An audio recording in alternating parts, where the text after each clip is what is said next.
So we are here at the Caldwell Rosenwald School, and if you come over here, you're able to see all this different development that's happening in the community.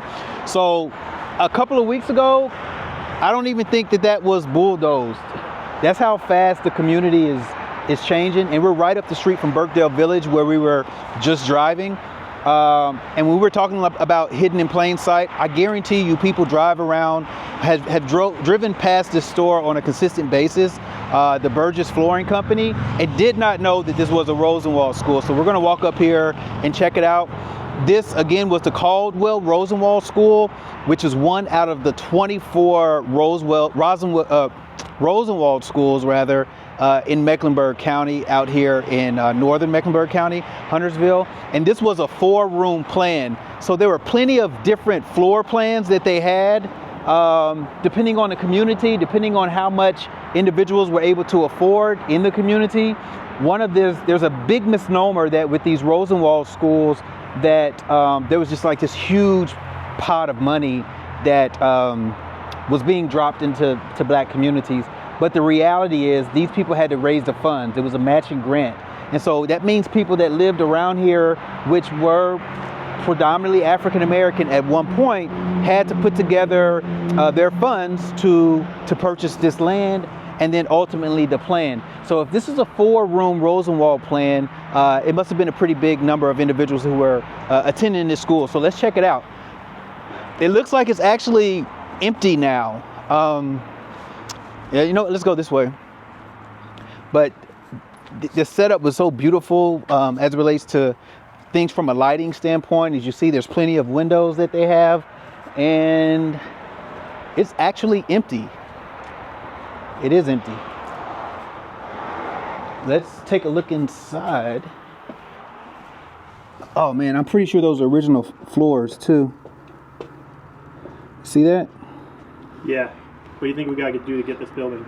I don't know, but I wish we could. If this was like maybe 14 or 15 years ago, we could probably afford it, but I don't know about now. I don't know how expensive it is.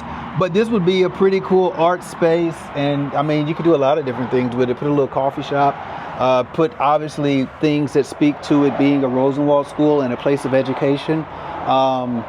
North Carolina had the most Rosenwald schools in the country. Right, so in the entire country, in the whole nation, in the whole United States, North Carolina had the most Rosenwald schools, and this was one of them. So definitely glad to be able to have this in our local community, and hopefully it will be preserved in some way, shape, or form, and not be torn down and completely flattened for houses and townhouses like we've been seeing out here recently. You know what I'm saying? A hallmark feature of many Rosenwald schools are large windows like these. Being designed for use in rural areas and funded in part by the communities they were built for, it was important to consider a potential lack of electricity and water to the schools. Large windows allowed sunlight into the schools and created an inviting learning environment. Cal, how many times have you driven by here and did you know that this was a Rosenwald school? I didn't know it was a Rosenwald school until I came and visited the business that was here. Yeah. And they had told me about it, and then it all clicked. People told me about a Rosenwald school here in Huntersville, and yeah, that's when it finally clicked for me. Okay. Yep, but this is it. The Caldwell Rosenwald School. 4-room plan. And oftentimes in these at these schools, they doubled as community centers as well.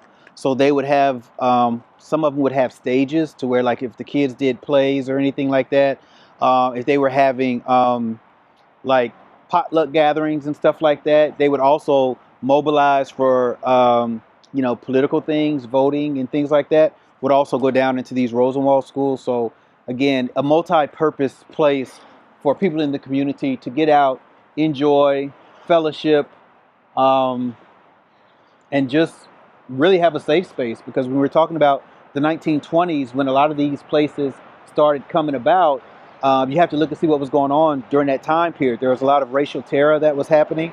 And so this not only served as a place for education and community, but it's also a symbol of safety for Black folks in some of these communities. So this was stop number 1, Caldwell Rosenwald School, North Mecklenburg County. Peace.